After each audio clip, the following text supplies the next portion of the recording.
Lot number 11, M. Isman Sultana. Successful and blissful morning, one and all gathered here. By thanking you all for this wonderful opportunity, I would like to start my speech. Today's topic for my speech is social media makes people less socialized. Social media is considered as a platform such as Facebook, Twitter, Instagram, basically anything where people could share their views or their lives. It can also be considered as a place for creativity, freedom of expression, and for some, it could be considered as a place for escape.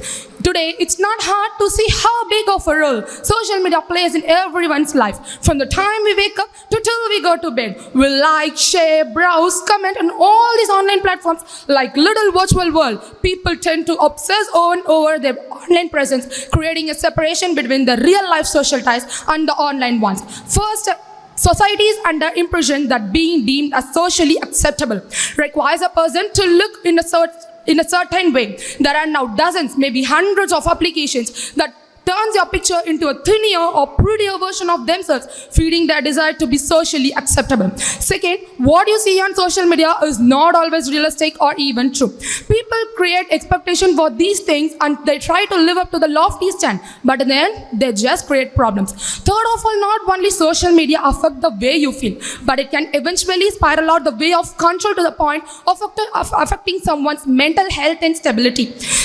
Social well-being and happiness of teenager can change because of the social media. Fourth, now there are dozens of tons of ads and promotional posts embedded into almost all our social media feeds, which makes it even harder to communicate and connect with friends and socialize on the supposedly social apps. Algorithmic feeds that many popular platforms like Instagram and TikTok use is to view you more ads to generate more money for these online platforms.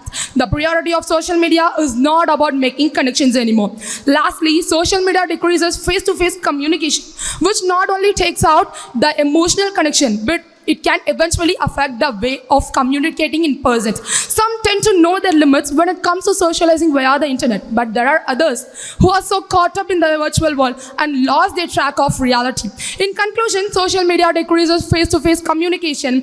It impacts the people by making them less social and more connected to their devices.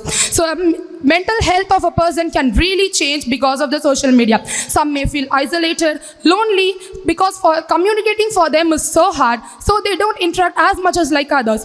Teenagers feel like they are trapped, being depressed, sad, and worthless. Social media is a poisonous environment. It can really change people's life to the worst. I'll take my leave by saying the more social media we have, the more we think we are connecting. Yet, we are really disconnecting from each other. Thank you one and all for this great opportunity. Have a great day. Well done, Divya.